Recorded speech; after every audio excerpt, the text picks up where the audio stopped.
Hello everyone, welcome to my channel. This is Priya Bhargav. Today we are going to do a last subsection of Unit 4. Unit 4 is from Block 1 MPCE 012, that is MAPC second year clinical psychology students. This video is for you guys.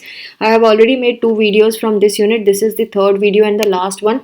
The links related to the videos that are from this unit you will get in the description section, so you may check the description box to get the links of remaining videos.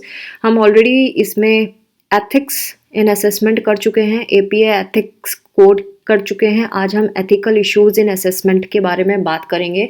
आपको मेरे videos अगर useful लगते हैं तो please subscribe करें और share ज़रूर करिए ज़्यादा से ज़्यादा स्टूडेंट्स को. बहुत सारे स्टूडेंट्स को कुछ टॉपिक समझ नहीं आते हैं और बड़े परेशानी से पढ़ाई करते हैं.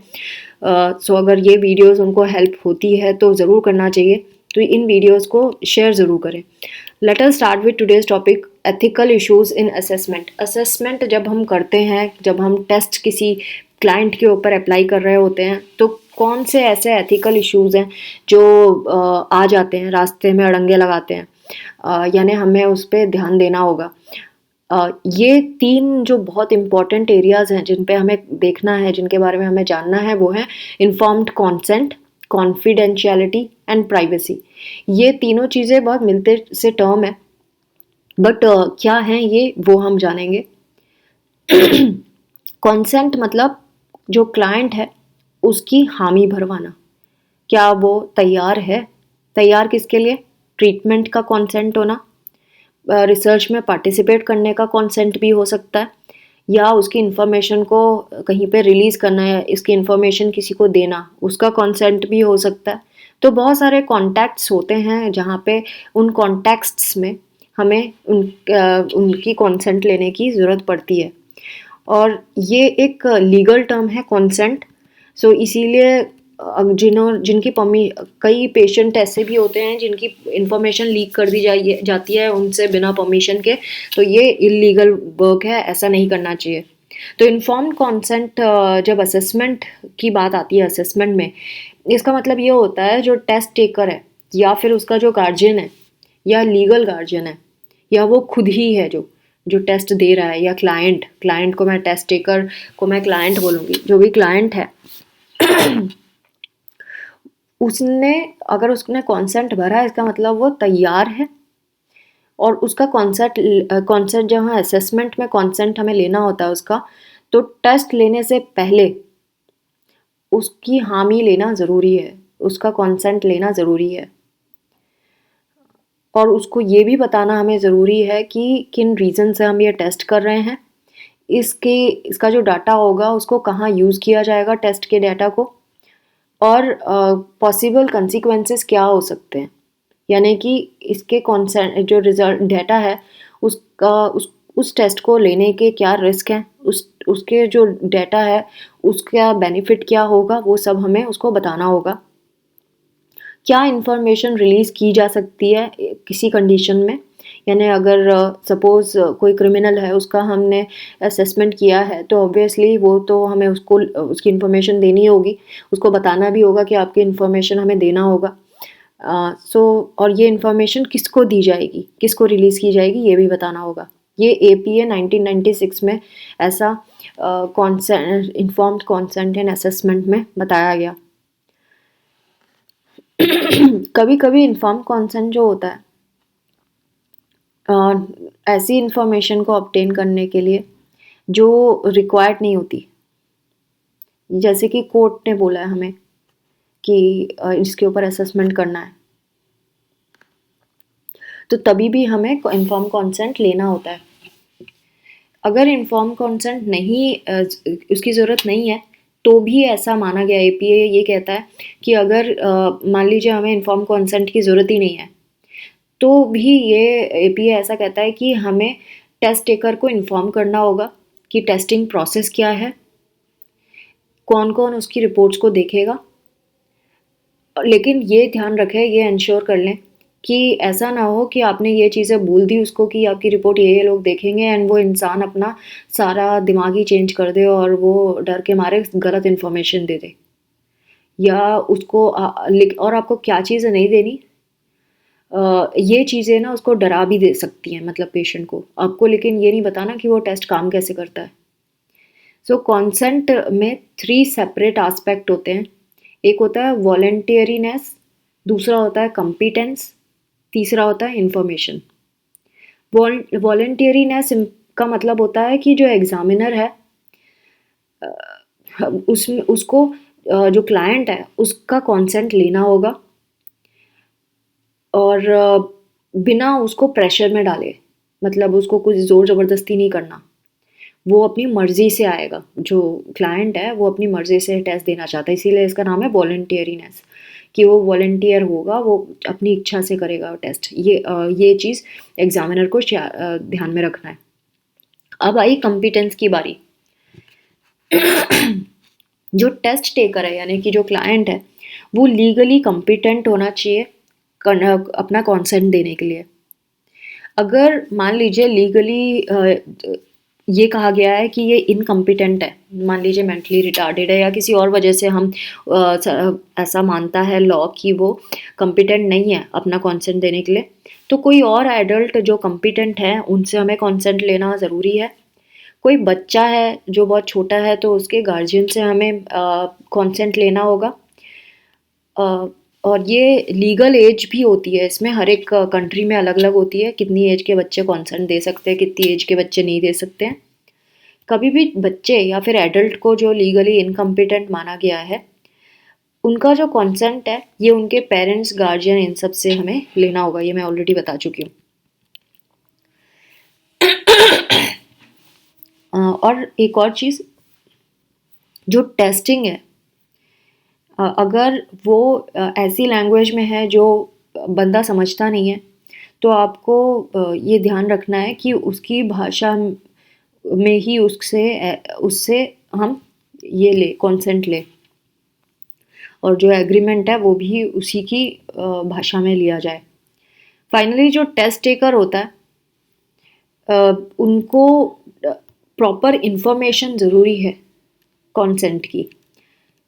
इसमें हमने जो 3 पॉइंट किए थे, अब ये देखिए, ये यहाँ पे था ना 3 सेपरेट एस्पेक्ट होते हैं कॉन्सेंट के। उसमें वॉलंटियरीनेस मैंने बता दिया, कंपिटेंस बता दिया, थर्ड है इन्फॉर्मेशन। इसके बारे में हम बात कर रहे हैं अब। जो ये क्लाइंट होता है उसको हमें इंफॉर्मेशन देनी होगी कि कॉन्सेंट में लिखा क्या है।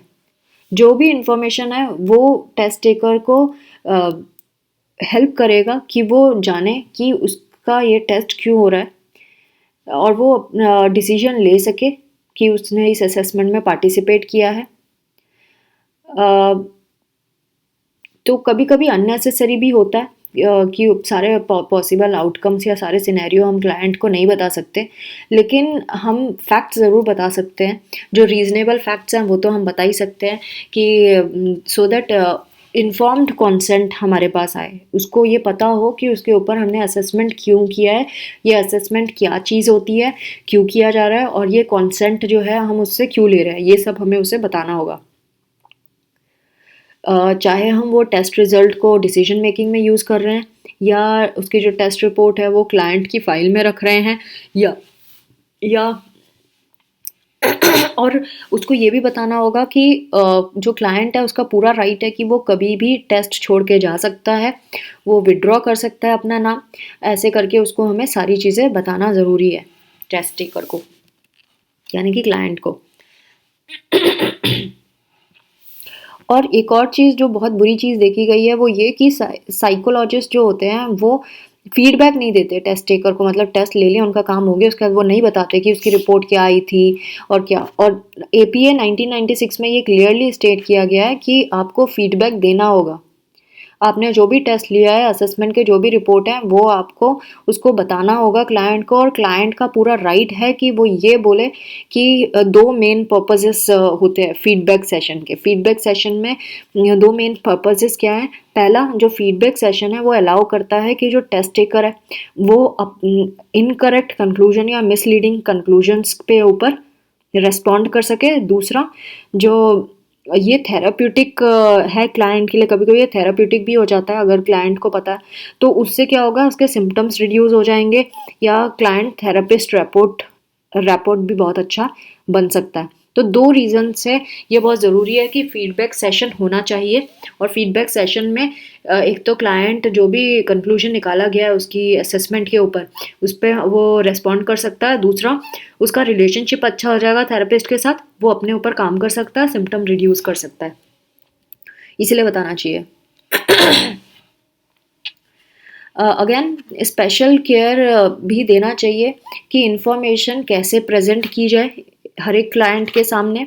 कभी कभी क्या होता है कि जो असेसमेंट इंस्ट्रूमेंट्स होते हैं वो बहुत कॉम्प्लेक्स होते हैं, तो जो कोई बहुत ज़्यादा ट्रेंड प्रोफेशनल भी है वो भी कभी कभी साइकोमेट्रिक प्रॉपर्टीज़ और इंटरप्रिटेशन करने में गलतियाँ कर जाता है। तो जब रिपोर्ट लिखी जाती हैं वो इस मैनर में और इतने क्लियर और सिंपल लैंग्वेज में लिखी जाए कि 7th ग्रेड का बच्चा भी उसको पढ़ सके। सिंपल लैंग्वेज होनी चाहिए, कोई ऐसी साइंटिफिक मिसलीडिंग या मिस इंटरप्रेटिंग लैंग्वेज नहीं होनी चाहिए, मिसअंडरस्टैंडिंग अवॉइड करनी चाहिए।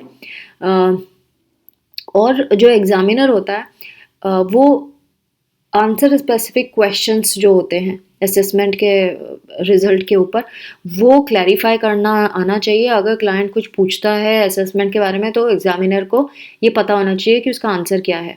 तो रूल ऑफ थंब क्या है कि पूरा डिस्क्रिप्शन होना चाहिए, टाइम के बेसिस पे, इंटरेस्ट के बेसिस पे, टेस्ट सिक्योरिटी किस तरह की है उसके बेसिस पे, और रिव्यू ऑफ रिजल्ट के ऊपर, ये सारी चीज़ों पे। और कैसे काउंसलर ये भी जज कर सके कि कैसे ये हार्मफुल हो सकता है क्लाइंट की वेलबींग के लिए। तो ये रूल ऑफ थंब होना चाहिए। तो यानी लैंग्वेज इस तरह की हो जो सिंपल हो, अंडरस्टैंडेबल हो, मिसलीडिंग ना हो, इस तरह की।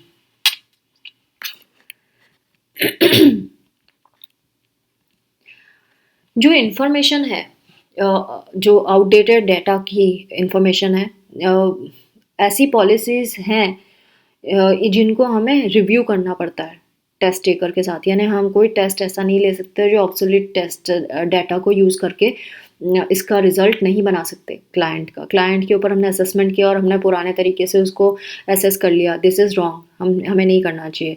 एग्जामिनर जो है वो अपने आप को इस चीज़ से रोके कि जो भी आउटडेटेड टेस्टिंग डाटा है उसके बेसिस पे कोई भी डिसीजन ना ले। जैसे कि कुछ टेस्ट होते हैं जो उनमें जो कंस्ट्रक्ट्स होते हैं वो रैपिडली चेंज होते हैं। जैसे डिप्रेशन या एंग्शियस मूड के बारे में अगर हम बात करें तो उसके ऊपर जो भी इंफॉर्मेशन हमारे पास है वो कुछ दिन या कुछ हफ्तों तक ही वैलिड होगी, उसके बाद नहीं होगी। जैसे कि अगर आपने बैक डिप्रेशन इन्वेंट्री यूज़ करके किया या बैक एंग्जाइटी इन्वेंट्री करके किया तो ये बस कुछ हफ्ते या कुछ दिनों के लिए ही वैलिड मानी जाएगी, उसके बाद नहीं मानी जाएगी। दूसरे जो टेस्ट है जो मेजर करते हैं स्टेबल पर्सनैलिटी कंस्ट्रक्ट्स को, जैसे कि मिनेसोटा मल्टीफेजिक पर्सनैलिटी इन्वेंट्री है, ये वैलिड होती है कुछ मंथ्स तक। तो एग्जामिनर को इन्फॉर्म करना होगा पोटेंशियल टेस्ट टेकर्स को कि उनकी जो पॉलिसीज़ है डाटा हटाने की वो कौन कौन सी है, वो कब इसके डाटा को रखेंगे, कब तक रखेंगे, कब हटा देंगे, ऐसा। तो जो कॉमन प्रैक्टिस है वो ये चीज़ें अपने पास रखती है। और ये हमें क्लाइंट्स के कंसेंट लेना पड़ेगा और क्लाइंट को बताना पड़ेगा सिंपल वर्ड्स में कि क्या कैसे करना है, कौन सा टेस्ट कब करेंगे और कितना डिग्री तक उसकी जो कॉन्सेप्ट हमें चाहिए है। रिटन डॉक्यूमेंट्स जो होते हैं वो बहुत इम्पॉर्टेंट है कॉन्सेंट के लिए, और ये स्टैंडर्ड माना गया है कि रिटन में हम कॉन्सेंट लें। क्लाइंट और जो क्लिनिशियन होते हैं ये दोनों को फ़ायदा होता है रिटन कॉन्ट्रैक्ट होने से, और इससे क्लाइंट को अपने राइट्स के बारे में पता चलता है, रिस्पॉन्सिबिलिटी, लिमिटेशंस ऑफ कॉन्फिडेंशियलिटी इसके बारे में पता चलता है, सर्विस की फ़ीस के बारे में पता चलता है। और डॉक्यूमेंटेशन जो होता है इन्फॉर्म कॉन्सेंट का उसको रिव्यू करना वर्बली बहुत ज़रूरी है क्लाइंट के साथ, और ऐसी लैंग्वेज यूज़ करना है जो उसके समझ के साथ हो। ऐसा ना हो कि उसको समझ ही ना आए कि लैंग्वेज में क्या लिखा है। तो लैंग्वेज जो होती है वो 7th ग्रेड रीडिंग लेवल की होनी चाहिए, टेक्निकल वर्ड्स उसमें यूज़ नहीं होने चाहिए डॉक्यूमेंट्स में। और जो क्लाइंट है उसको पूरी अपॉर्चुनिटी देनी चाहिए कि वो डॉक्यूमेंट को अच्छे से पढ़े, अपने क्वेश्चंस पूछे और तभी साइन करे उन डॉक्यूमेंट्स को। इन्फॉर्म कॉन्सेंट जो है उसके पॉजिटिव इफ़ेक्ट होते हैं रिटन इन्फॉर्म कॉन्सेंट के मोस्ट ऑफ द टाइम, तो इसीलिए रिटन कॉन्सेंट लेना ही चाहिए हमें। इससे क्या होता है कि क्लाइंट जो होता है उसको, वो थेरेपिस्ट को पॉजिटिवली जज करता है और ट्रस्टवर्दीनेस उसकी बढ़ जाती है। Now coming to confidentiality. Confidentiality right to privacy के नाम से भी जाना जाता है, यानी कि ये इंडिविजुअल को गारंटी करता है कि उसकी जो पर्सनल इन्फॉर्मेशन है उसको डिस्क्लोज नहीं किया जाएगा। कोई भी इंफॉर्मेशन जो है इंडिविजुअल के डायरेक्ट परमिशन के बिना डिस्क्लोज नहीं की जाएगी। तो कॉन्फिडेंशियलिटी ब्रीच भी हो जाती है। जैसे कई बार मैनेजर्स कर लेते हैं, अपने एम्प्लॉयज़ की इन्फॉर्मेशन लेते हैं, साइकोलॉजिकल इन्फॉर्मेशन लेते हैं एंड उसकी कभी लीक होने की चांसेस बढ़ जाती है। कभी कभी टीचर्स अपने स्टूडेंट्स का टेस्ट लेते हैं, लेकिन उनकी इंटेंशन ये होती है कि स्टूडेंट की परफॉर्मेंस को इम्प्रूव कर पाएंगे, लेकिन कभी कभी वो भी अगर कहीं चली गई, किसी के हाथ लग गई, तो again right to informed consent, इसकी ये एथिकल कंसर्न है जिसको हमें ध्यान में रखना है। ये सेल्फ डिटर्मिनेशन, ये भी एक राइट है हर एक इंडिविजुअल का, जो जिसका मतलब होता है कि इंडिविजुअल जो है वो एंटाइटल्ड है पूरी एक्सप्लेनेशन लेने का, कि उसको उससे उसका टेस्ट क्यों किया जा रहा है, उसके ऊपर टेस्ट क्यों किया जा रहा है, उसके टेस्ट का के रिजल्ट का क्या कहाँ यूज़ होगा, क्या किया जाएगा। इसको बोलते हैं right to determination, self determination. So और उसके रिजल्ट का क्या मतलब होगा ये जानने का।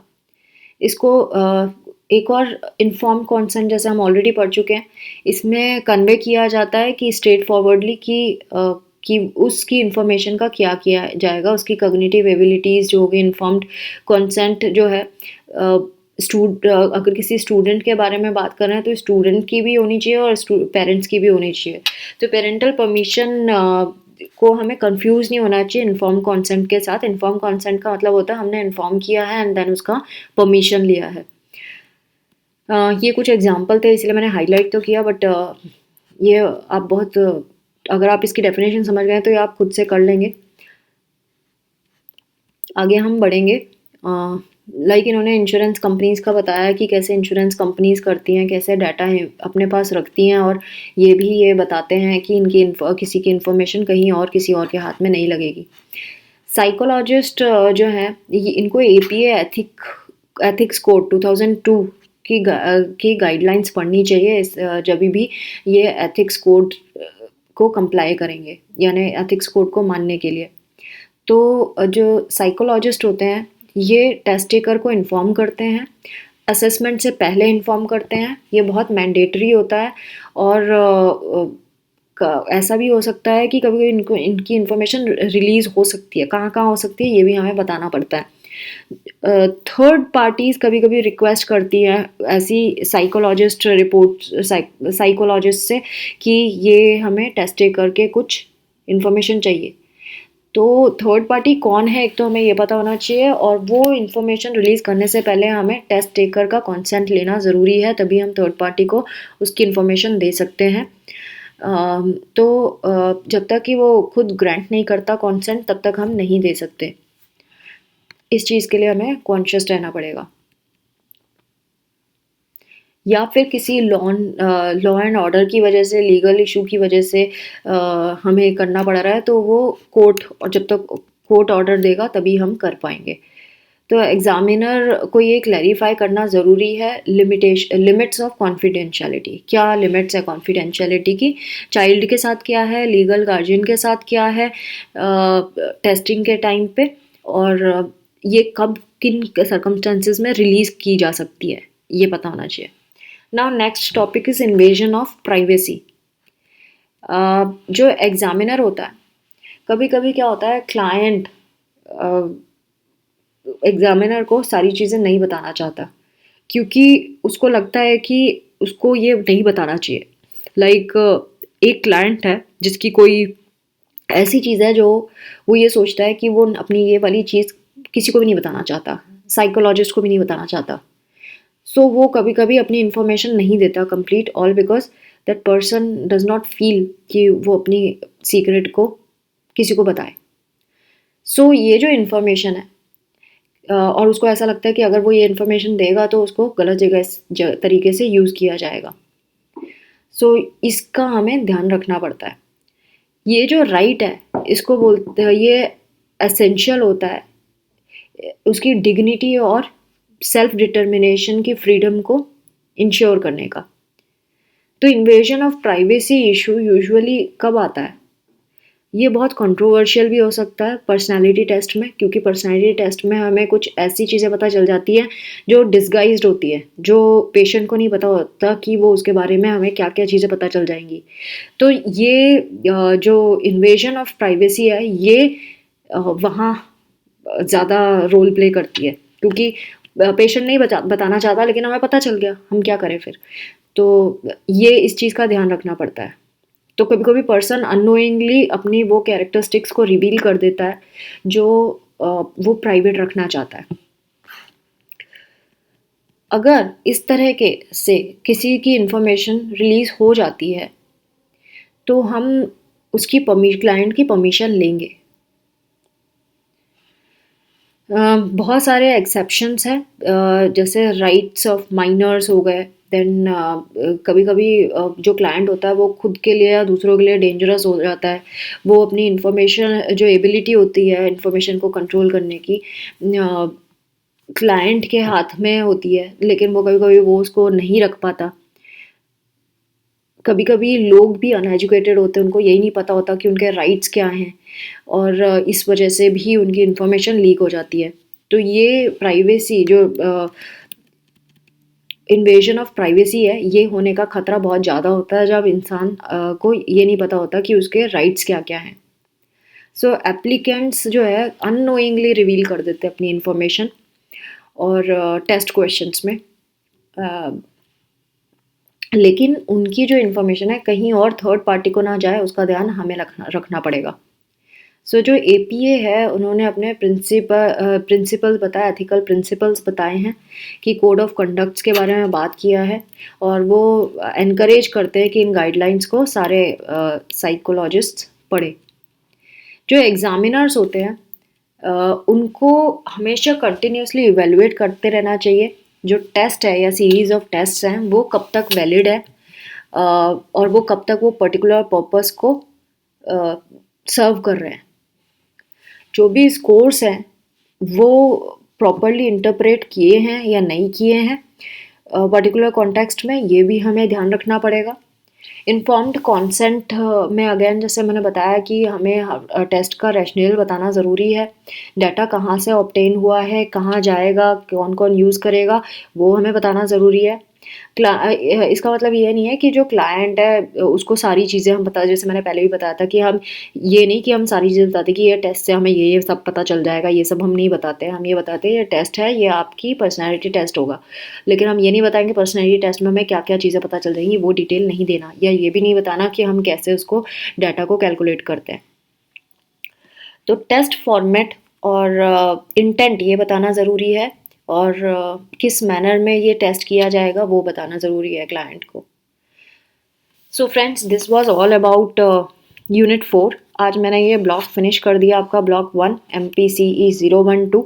आई होप मेरे वीडियोस आपको यूज़फुल लगते हैं और हेल्प कर रहे हैं, अपना पर्पस सॉल्व कर रहे हैं। अगर ऐसा है तो सब्सक्राइब करिए मेरे चैनल को और शेयर ज़रूर करिए। शेयर ज़्यादा से ज़्यादा स्टूडेंट्स के साथ करिए सो दैट सबको फ़ायदा हो। And keep watching. Take care of yourself. Thanks for watching. Bye bye.